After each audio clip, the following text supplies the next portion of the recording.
السلام عليكم ورحمة الله وبركاته.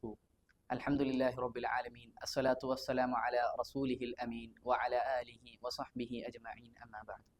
പ്രിയമുള്ളവരെ, നാം ഓരോരുത്തരും അല്ലാഹു സുബ്ഹാനഹു വ തആലയിലേക്ക് ഈ റമളാൻ മാസത്തിൽ തൗബയും ഇസ്തിഗ്ഫാറും ചെയ്ത് മടങ്ങാറുള്ളവരാണ്.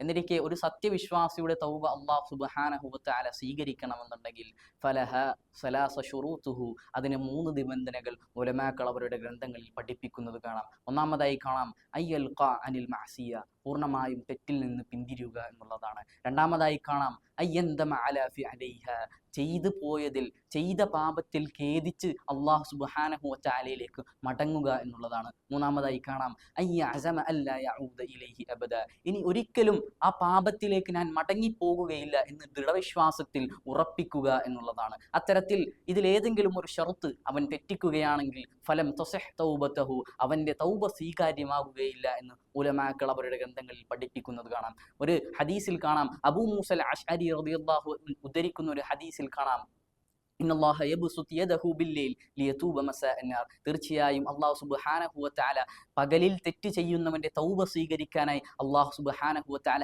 രാത്രിയിൽ സന്നദ്ധമായിരിക്കുന്നു. ഇനി ഒരുവൻ രാത്രിയിൽ തെറ്റു ചെയ്യുകയാണെങ്കിൽ അവന്റെ തൗബ സ്വീകരിക്കാനായി അല്ലാഹു സുബ്ഹാനഹു വ തആല പകലിൽ സന്നദ്ധമായിരിക്കുന്നു. ഹത്താ തത്ലി അശംസ മിൻ മഅരിബിഹ, അതേ സൂര്യൻ പടിഞ്ഞാറ് നിന്ന് ഉദിക്കുന്നതിന് മുമ്പായി ആരെങ്കിലും അല്ലാഹു സുബ്ഹാനഹു വ തആലയിലേക്ക് തൗബ ചെയ്ത് മടങ്ങിയാൽ, പ്രവാചകൻ സല്ലല്ലാഹു അലൈഹി വസല്ലമ പറഞ്ഞു, മൻ താബ ഖബ്ല അൻ തത്ലി അശംസ മിൻ മഅരിബിഹ താബല്ലാഹു അലൈഹി, അതേ ആരെങ്കിലും സൂര്യൻ പടിഞ്ഞാറ് നിന്ന് ഉദിക്കുന്നതിന് മുമ്പായി അല്ലാഹു സുബ്ഹാനഹു വ തആലയിലേക്ക് ഖേദിച്ച് മടങ്ങിയാൽ അവന്റെ തൗബ അല്ലാഹു സുബ്ഹാനഹു വ തആല സ്വീകരിക്കും. പ്രവാചകൻ സല്ലല്ലാഹു അലൈഹി വസല്ലം, നമുക്കറിയാം പ്രവാചകൻ സല്ലല്ലാഹു അലൈഹി വസല്ലമ ജീവിതത്തിൽ ഒരു തെറ്റ് പോലും ചെയ്യാത്ത പ്രവാചകൻ സല്ലല്ലാഹു അലൈഹി വസല്ലമ ഒരു ദിവസത്തിൽ 70 പ്രാവശ്യത്തിലധികവും തൗബയും ഇസ്തിഗ്ഫാറും ചെയ്ത് അല്ലാഹു സുബ്ഹാനഹു വ തആലയിലേക്ക് മടങ്ങാറുണ്ടായിരുന്നു എന്ന് നാം മനസ്സിലാക്കണം. അതുകൊണ്ട് ഈ റമളാൻ മാസത്തിന്റെ അവസാനത്തെ 10-ൽ നാം ഓരോരുത്തരും അല്ലാഹു സുബ്ഹാനഹു വ തആലയിലേക്ക് തൗബ ചെയ്ത് ഇസ്തിഗ്ഫാർ ചെയ്ത് മടങ്ങേണ്ടതുണ്ട്. അല്ലാഹു സുബ്ഹാനഹു വ തആല പൂർണ്ണമായ നിലയിൽ